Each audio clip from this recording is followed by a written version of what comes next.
Hello, today I'm going to talk about the Thomas-Kilmann instrument conflict model. And this is a really good model to really understand different styles of dealing with a conflict. This is that classic theory that uses that terminology, win-win, lose-lose. And we're going to move from avoidance to accommodation, competition, compromise, and collaboration. And I'm going to kind of walk through each one from a really interpersonal perspective. And it can be implied, this theory can be applied to a lot of different situations. It really depends.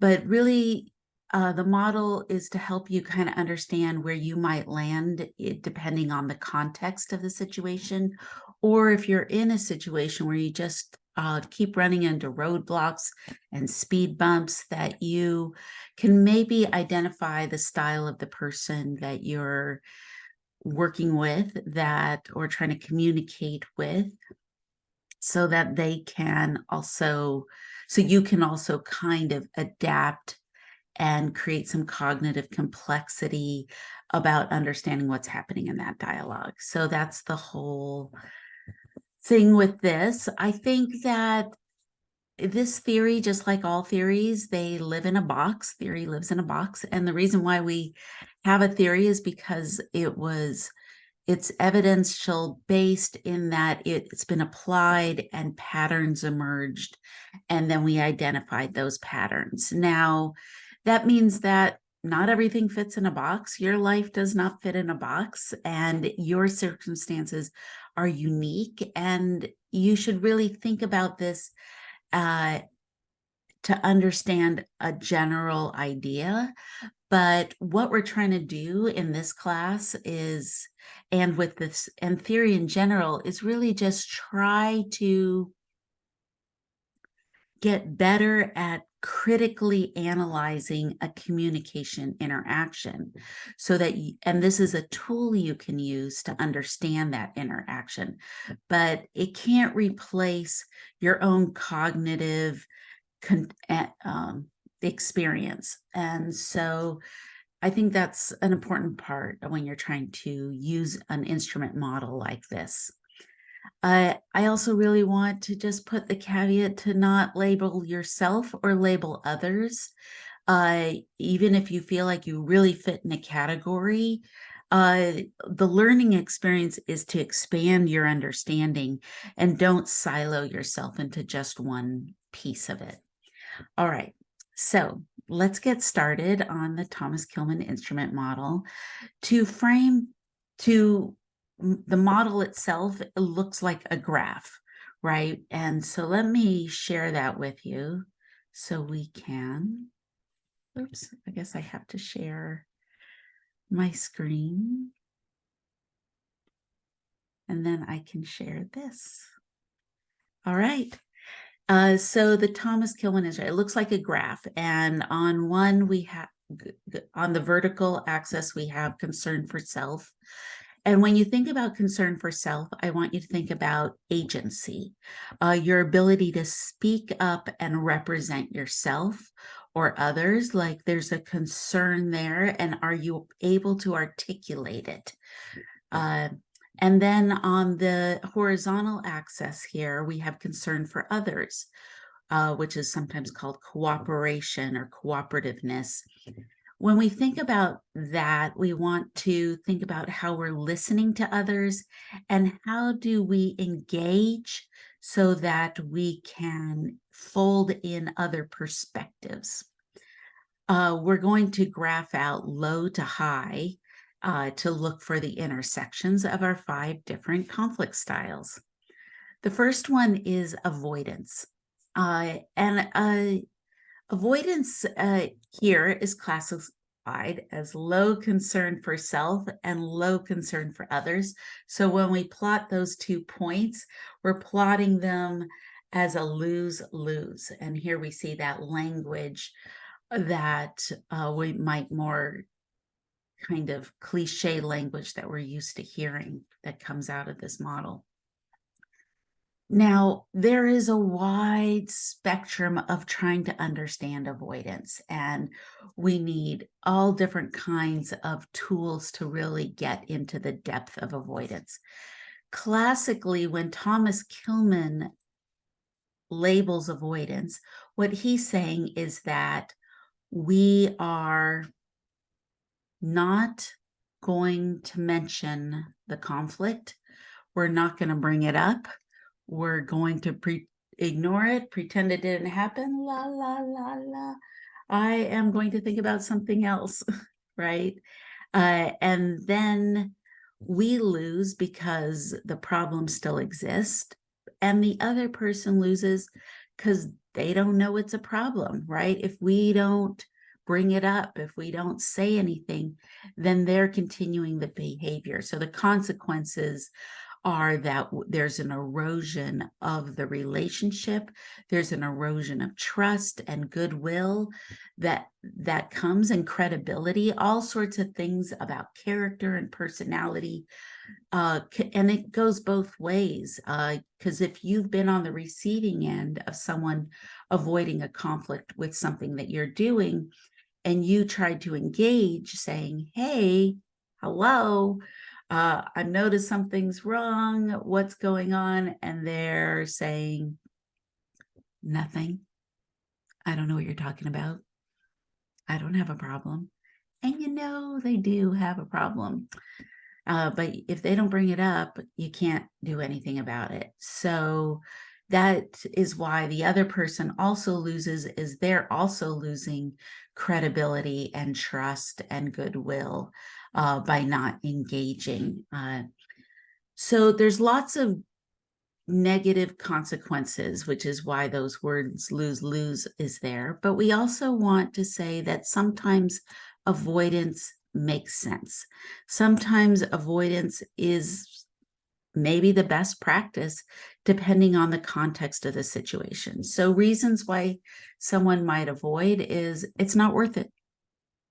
It's a pet peeve. It's not that big a deal. I have a different conflict that's more important to me than this one, so I'm going to let this one go, right? We might be just creating an assessment of the situation that lets us avoid that conflict. Maybe time is of the element that we have to consider. If this is a temporary relationship, a temporary situation, maybe it's also something I'm not going to worry about. I'm going to move out. The lease is almost up and I'm going to move out. I know I have another job. I'm going to quit. Whatever it is, we might see time playing an element in our choice.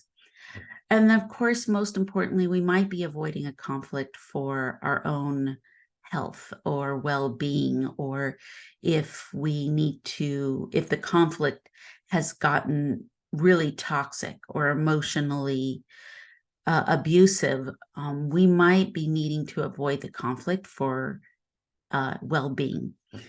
So those are things that are happening here, and that it is much more complex.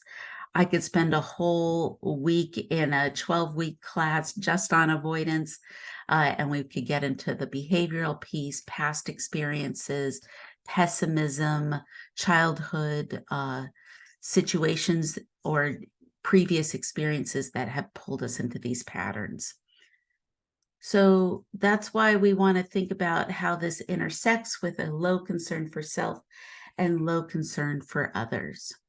Let's move into accommodation as another choice. And accommodation, we're still low on our assertiveness, but now we're going to move to high concern for other. We're going to put the other person in a place of where we are really engaging in what that other party needs in this communication event. So the difference between avoidance and accommodation is that we're going to let them have what they want. So now we see the other person wins, but they can only win if you say that they're winning.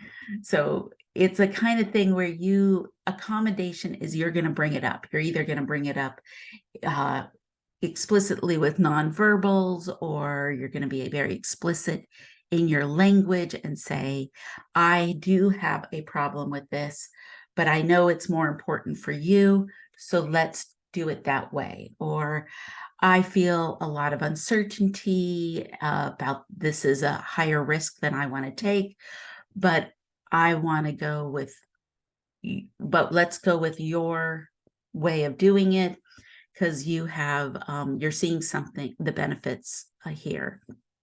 And I'm going to trust that. So it does put more trust in the other person.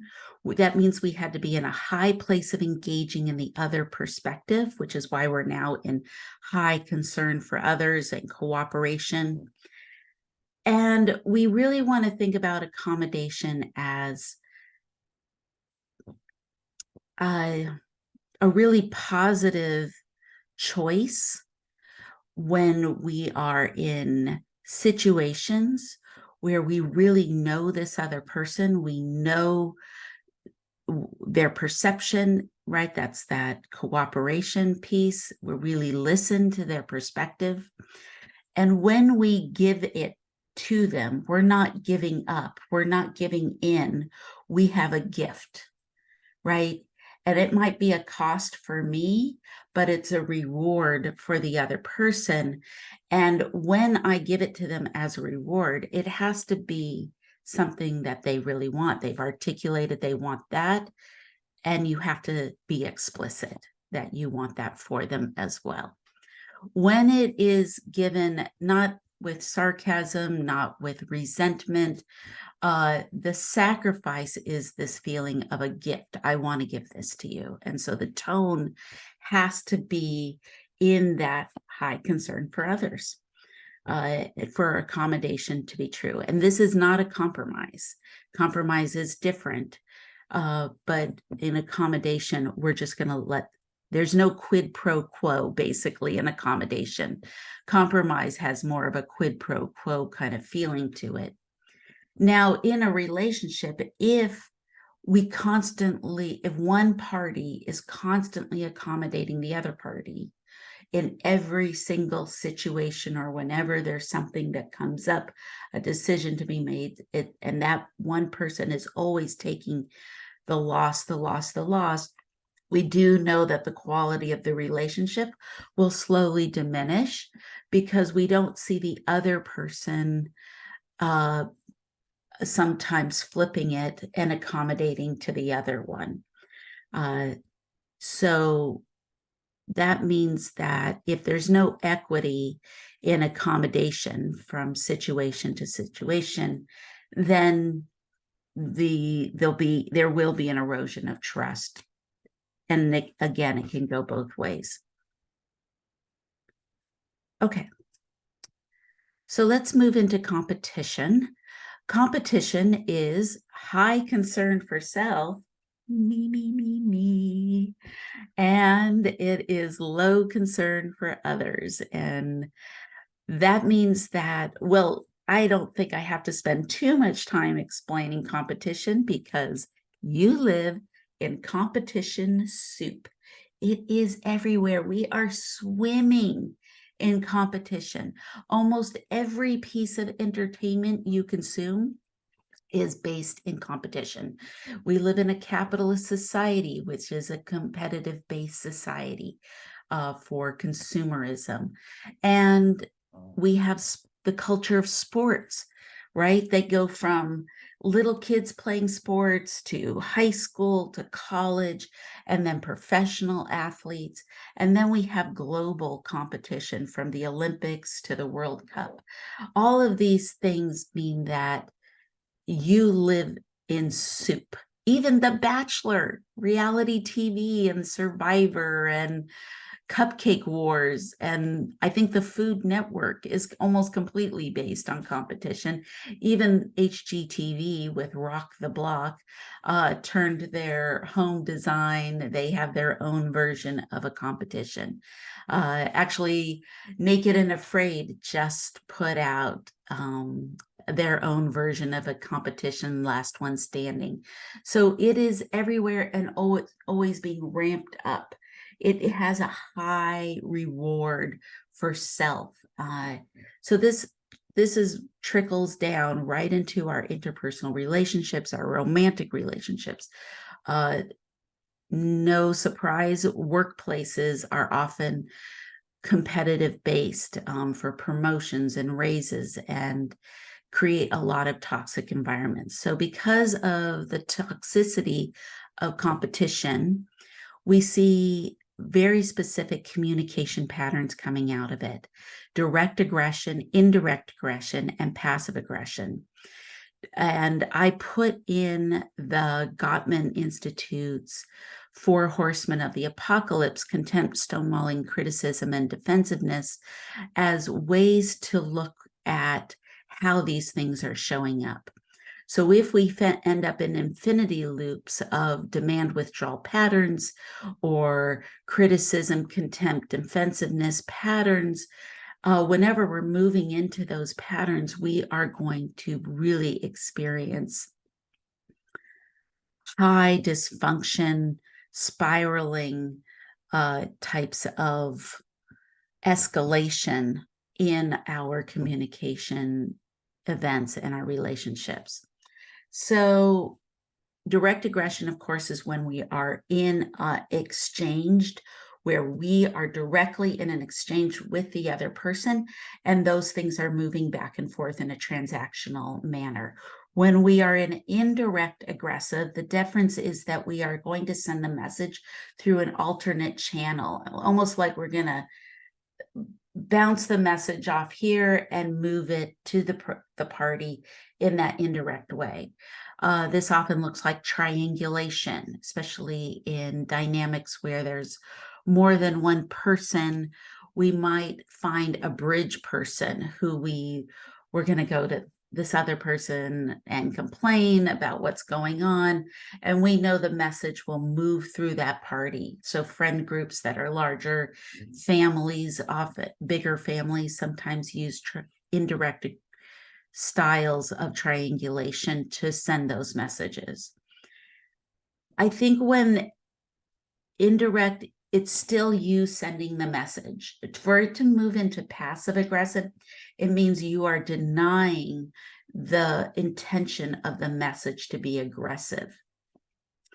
What? You can't take a joke? I was just joking. Wow. Are you sensitive? You're so sensitive. I didn't mean it that way. Now we're moving more into passive aggressive because of that denial. And we call that's when we're really getting into full gaslighting, those terms, gaslighting that we often hear about, or the crazy making technique. Passive aggression is looking at that. Indirect aggression is different because there's still an ownership of the message and the intention of the message. We just aren't doing it directly to the person. We're sending it through a note, through leaving a note, or having another person. So I think there's some overlap with these, and I bet you can you might be thinking of them right now, of different ways they happen, that there's some gray areas and spectrum to what is direct, indirect, and passive, though I think passive aggressive is overused, as well as gaslighting. And we really want to start thinking about how our passive aggressive messages really being denied that is the intention, or that's what I meant, even though we all know that that's what they meant. So think about it that way. So let's just move back to get this back up. So in competition, remember, we're trying to get our way and have the other person not get their way. So it can have this relentlessness to it, which is why we see these aggressive patterns opening up. And if someone feels like they don't have a lot of power, and they are,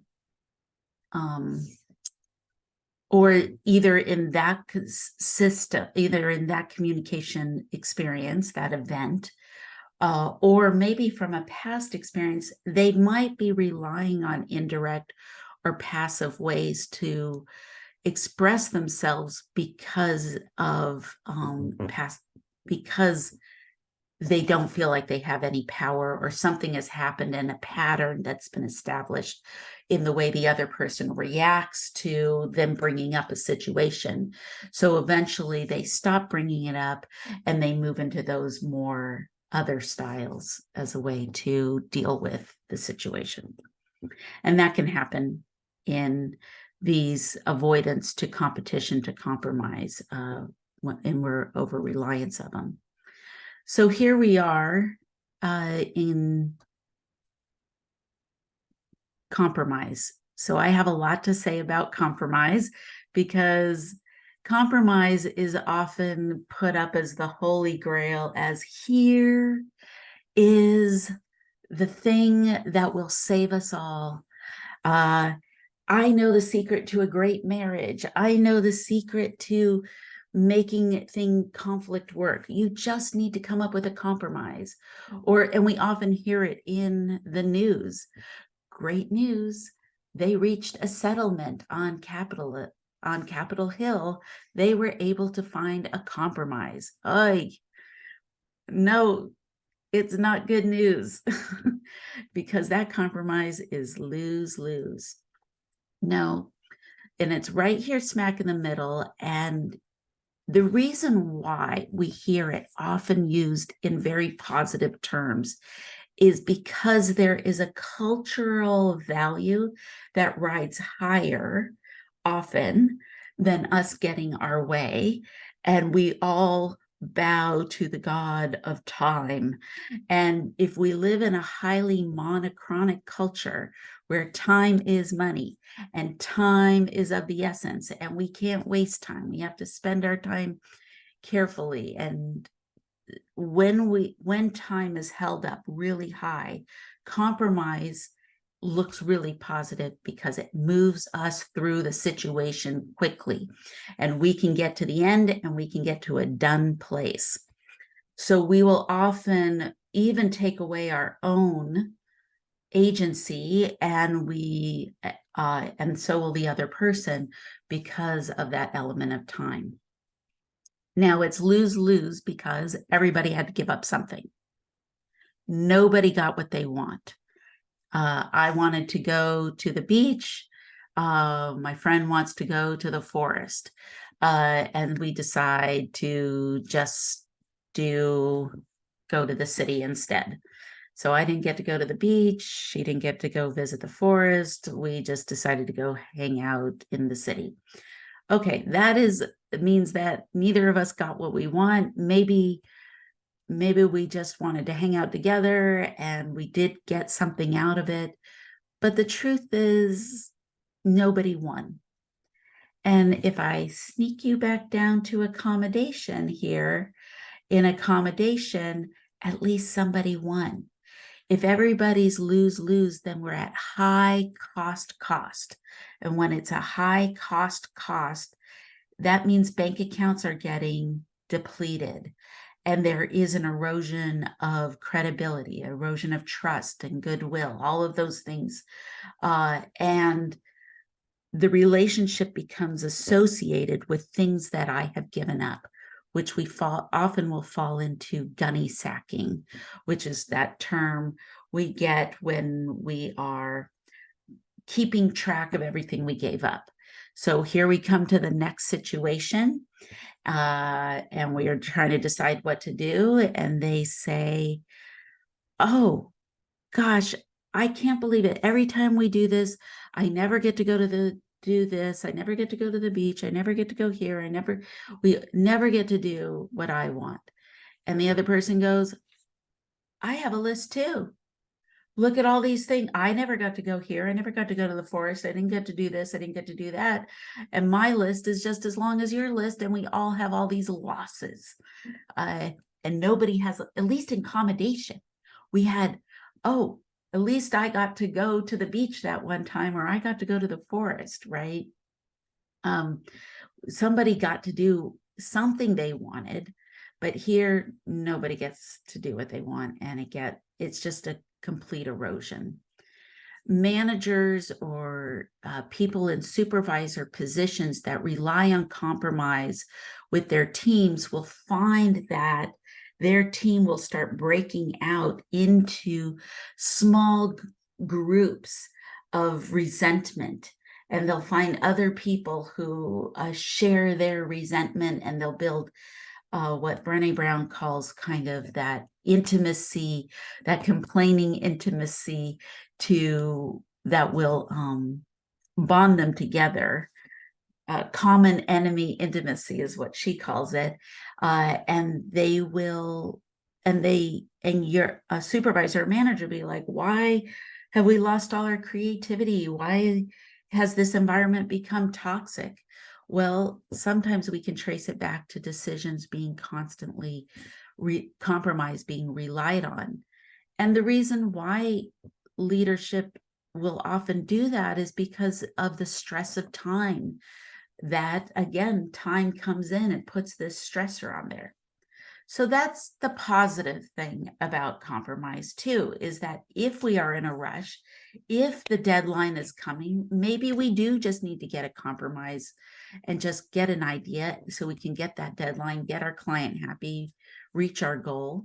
But the truth is that after the deadline's passed, and if we don't do a post-mortem, as like Pixar talked about in that Creativity Inc., where we go back and look at what went right and what went wrong and what changes do we make, and we don't get into that collaborative concern for others space, we will maybe rely on those deadlines to push a team to finish a project instead of doing it in a better way. Again, lots to say about this. The last part of Thomas-Kilmann's instrument model is the collaboration. Oh, phew, we made it. It's win-win. Here we go. So win-win is this idea where we're coming to a pure conflict, pure, P-U-R-E, a pure conflict is a conflict where everybody involved in making the decision of working together, they share a perception of where they're going and what the problem is, and where their goal is. So the collaboration is about the process of how they're moving from the defined problem to the solution as a team. And now, so the conflict doesn't even look like a conflict. It looks like an exchange of ideas, because you have everybody coming from different perceptions. Everybody comes with a different set of tools and backgrounds and different expertise. So then when they come into the dialogue of how we're going to move from this problem to the goal, now we are working together. So that's why we have high assertiveness and agency, because you have an expert who's coming in saying, oh, actually, we need to consider A, B, and C. And we have someone coming in here who's let's consider this, right? They're coming from all these different perspectives, and they are pulling like puzzle pieces together to move towards that goal. And the idea of a pure conflict comes from Martin Deutsch, who really wanted a difference between this kind of conflict that was more adversarial, right? So when the conflict was more adversarial, we had this side and this side, that competitive style. And if we're just going to be pushing back and forth in this tug of war, we can't really consider other perspectives. We can't, it's just my way or the highway. But when we're in collaboration, we're a team, and we're all going to pull towards defining that problem. And that is also one of the keys to a collaboration. It takes a lot more time because you have to consider others and you have to make room for self, right? And so when we get to that solution, it feels like everyone had a piece in bringing it together. So that's the Thomas-Kilmann conflict instrument model. I'm really curious how you would think about this model, how you might place yourself in it based on context or situation. Remember that if you might feel like you might be more competitive in one situation, you might be more accommodating in a different one. Sometimes you're pushed towards compromise, and that sometimes has a positive. All of them have different advantages and different disadvantages. And it's really just finding the balance and thinking of this as a toolbox of when you are working with others, how will you shift and change and adapt depending on the situation you're in. I'm not sure I mentioned competition can be positive, right? This is how we get to the best of the best. And we love knowing we have the best doctors and the best lawyers. And the person, when we have an election and they're running for an office of importance, that we want it to be competitive because the belief structure of an achievement culture is that competition makes us better. And it's why it's highly used in all different situations. But we also see how it can create a lot of toxicity. Okay, I hope this was clear. And that it gets you some information about this model to apply in all different situations. All right, I'll talk to you soon.